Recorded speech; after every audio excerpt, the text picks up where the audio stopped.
સરકારી નોકરી માટે લેવાતા ઇન્ટરવ્યૂ એ ખરેખર એમાં વ્યક્તિત્વની કસોટી થાય છે કે પછી એમાં મનમાન્યું કરવાનો ખેલ થાય છે. ઇન્ટરવ્યૂ લેવા માટે જે લેખિત પરીક્ષા છે એમાં કટ ઓફ માર્ક્સ લાવનાર જે વિદ્યાર્થીઓ છે એ વિદ્યાર્થીઓને ઇન્ટરવ્યૂ આપવાની છૂટ આપવામાં આવે છે. અને એમાંય જે લેખિતમાં જેનો ખૂબ સારો દેખાવ હોય તેવા વિદ્યાર્થીઓને અપેક્ષા હોય છે કે ઇન્ટરવ્યૂમાં સારા માર્ક્સ મળે. પરંતુ તાજેતરમાં જે રિઝલ્ટ આવ્યું છે એમાં જોતા એવું લાગે છે કે જાણે કે લેખિત પરીક્ષાનો આખો છેદ ઉડાડી દેવામાં આવે છે. લેખિતને ગૌણ કરી દેવામાં આવી છે અને ઇન્ટરવ્યૂને મુખ્ય ગણવામાં આવ્યું હોય એવું આપણને લાગે છે. અને મિત્રો, ઇન્ટરવ્યૂ કરતાં લેખિતનું મહત્વ વધારે છે. એને ધ્યાનમાં રાખીને આપણા વડાપ્રધાન શ્રી નરેન્દ્ર મોદી સાહેબે ક્લાસ 3માંથી ઇન્ટરવ્યૂની આખી પ્રથા જ કાઢી નાખેલી. પરંતુ અહીંયા તો આખો એનો છેદ ઉડી ગયો હોય એવું આપણને જોવા મળે છે કે શું લેખિત પરીક્ષાનું કોઈ વેલ્યુ જ નથી? તો આજનો આપણો આ જે વિડીયો છે એ વિડીયો લેખિત પરીક્ષામાં તમે મેળવેલા માર્ક્સ અને ઇન્ટરવ્યૂમાં આપેલા જે માર્ક છે એની વચ્ચે જે વિસંવાદિતા છે તેને લગતો આજનો આ વિડીયો છે. વિડીયો શરૂઆતથી અંત સુધી જોશો અને આ જે વિડીયો છે એ વિડીયોને તમે મેક્સિમમ સુધી લોકોને શેર કરો, જેથી કરીને લોકોને ખ્યાલ આવે કે ઇન્ટરવ્યૂમાં કેવો ખેલ થઈ રહ્યો છે. જોઈએ વિગતો. મિત્રો, પરીક્ષાની વિગત છે. જીપીએસસી 1-2નું જે ઇન્ટરવ્યૂ થયું, આ જે પરીક્ષા છે એની જાહેરાત નંબર 20/2022-23ની આ જાહેરાત છે.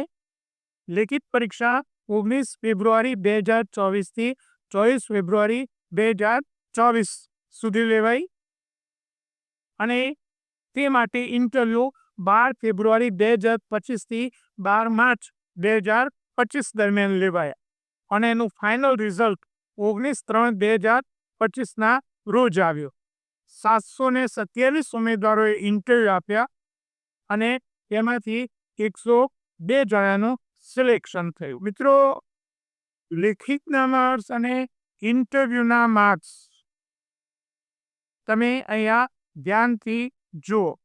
સૌથી પહેલી બાબત તો મારે તમને એ કહેવી છે કે જે વિદ્યાર્થી લેખિત પરીક્ષામાં 609મો નંબર લાવ્યો, કેટલામાંથી 727 જે વિદ્યાર્થીઓએ ઇન્ટરવ્યૂ આપ્યા એમાં લેખિતમાં જેનો નંબર 609મો નંબર છે, લેખિતમાં જેનો નંબર 609મો છે, એનો અર્થ એ કે એના કરતાં 608 વિદ્યાર્થીઓના લેખિતમાં માર્ક્સ વધારે છે. હવે આ જે વિદ્યાર્થી છે એ વિદ્યાર્થીના જે માર્ક છે 372.50 અને એને ઇન્ટરવ્યુમાં માર્ક્સ કેટલા આપ્યા છે? 92 માર્ક્સ આપ્યા છે. અને બીજી આશ્ચર્ય જગાવે એવી વાત એ છે કે આ વિદ્યાર્થી ઉપર જીપીએસસીએ અગાઉ પ્રતિબંધ મૂક્યો હતો. એટલે કે જે વિદ્યાર્થી લેખિતમાં 609મા નંબરે છે એને ઇન્ટરવ્યુમાં હાઈએસ્ટ માર્ક 100માંથી 92 માર્ક્સ આપવામાં આવે છે. અને હવે આપણે જોઈએ કે 1 થી 5 નંબર જે વિદ્યાર્થીઓ આવે છે લેખિતમાં, એના માર્ક્સ કેટલા છે જોઈએ. તો લેખિતમાં સૌથી વધુ માર્ક્સ લાવનાર, મેરિટમાં ફર્સ્ટ નંબરે આવનાર વિદ્યાર્થીના 475.50 માર્ક છે 900માંથી, રાઈટ. અને એને ઇન્ટરવ્યુમાં એ 70 માર્ક્સ આપ્યા છે. વિદ્યાર્થી ઓપન કેટેગરીમાં છે. બીજા નંબરે આવનાર જે વિદ્યાર્થી મેરિટમાં બીજા નંબરે કે જેના માર્ક છે 452 452.50 અને એને ઇન્ટરવ્યુમાં માર્ક્સ કેટલા આપ્યા છે? 54 આપ્યા છે. વિદ્યાર્થી એસસી કેટેગરીનો વિદ્યાર્થી છે. ત્રીજા નંબરે આવનાર જે વિદ્યાર્થી છે એના લેખિતમાં માર્ક્સ 442 છે અને એને ઇન્ટરવ્યુમાં કેટલા માર્ક્સ આપે છે? 31 માર્ક્સ આપે છે. વિદ્યાર્થી ઓબીસી કેટેગરીનો છે. એના પછી જે ચોથા નંબરે વિદ્યાર્થી આવે છે, એના માર્ક્સ છે 441.75 અને એને ઇન્ટરવ્યુમાં માર્ક્સ કેટલા આપે છે? 40 આપે છે. વિદ્યાર્થી ઓબીસી નો છે.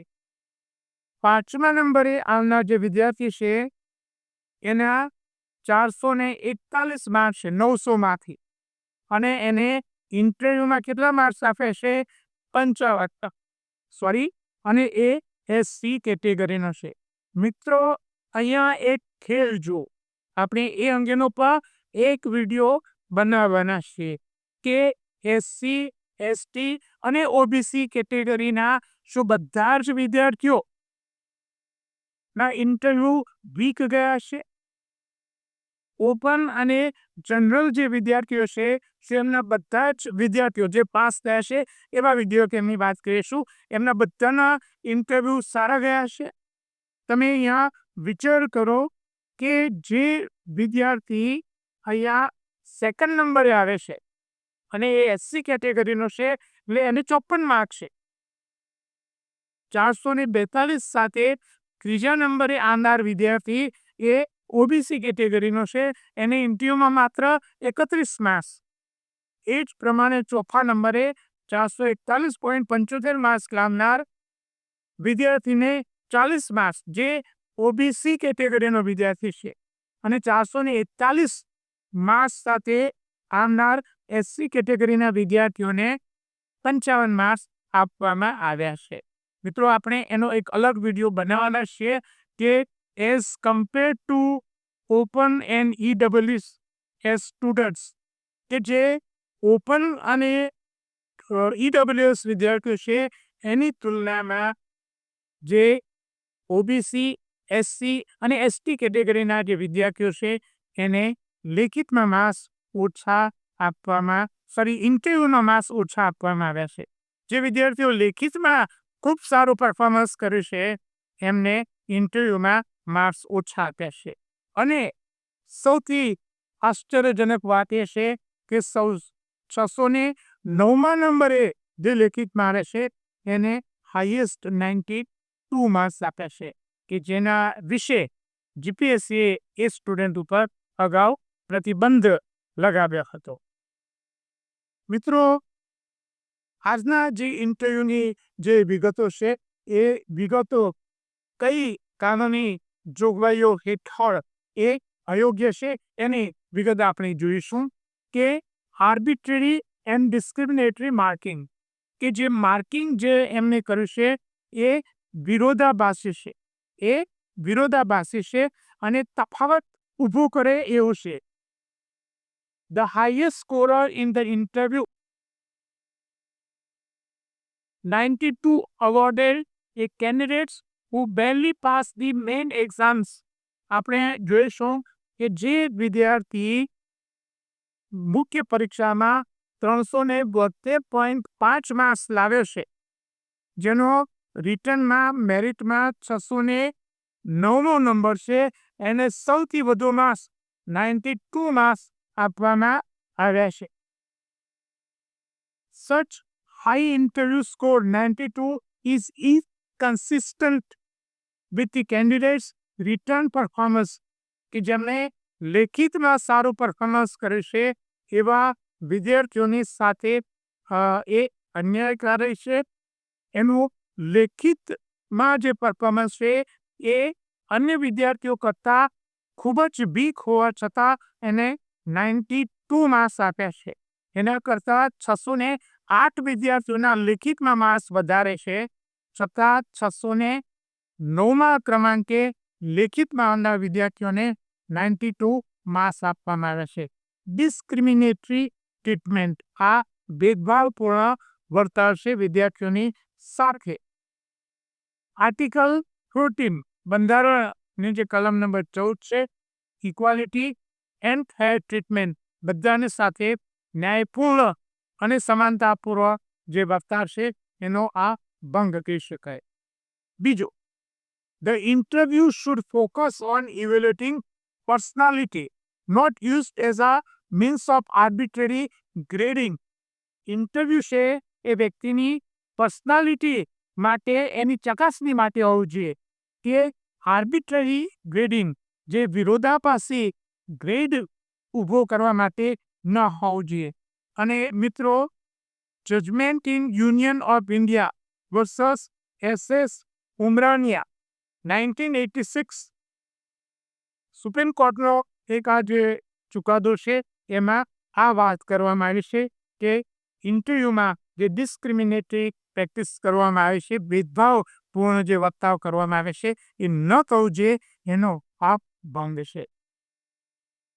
મિત્રો, આજનો આ વિડીયો આપને પસંદ આવ્યો હોય તો એને લાઈક કરીને શેર કરવાનું ભૂલતા નહીં, અને મેક્સિમમ સંખ્યામાં શેર કરો, જેથી કરીને અવેરનેસ આવે કે ઇન્ટરવ્યુમાં કેવો ખેલ થઈ રહ્યો છે. સ્પર્ધાત્મક પરીક્ષાની તૈયારી કરતા વિદ્યાર્થીઓ માટે અમારી 2 ખૂબ જ મહત્વની એવી ટેલિગ્રામ ચેનલ છે, BC રાઠોડ કરંટ અફેર્સ, જેમાં રોજે રોજનું કરંટ અફેર્સ ઉપરાંત બીજી અન્ય વિગતો મૂકવામાં આવે છે.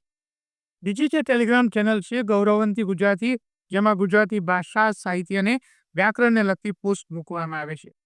હજુ સુધી જો તમે અમારી આ બંને ટેલિગ્રામ ચેનલમાં જોડાયા ન હોય, તેમાં જોડાઈ જવા વિનંતી છે. વધુમાં અમે અમારું મેટર ઇન્સ્ટાગ્રામ અને ટ્વિટર ઉપર પણ શેર કરીએ છીએ, તો અમારા બંને પ્લેટફોર્મને ફોલો કરવા વિનંતી છે. વધુમાં આજનો આ વિડીયો આપને પસંદ આવ્યો હોય તો એને લાઈક કરીને શેર કરવાનો ભૂલતા નહીં. અને હજુ સુધી જો તમે અમારી આ ચેનલને સબસ્ક્રાઈબ ન કરી હોય તો ચેનલને સબસ્ક્રાઈબ કરી દેશો અને બેલ આઇકોનને ચાલુ કરવાનો ભૂલતા નહીં.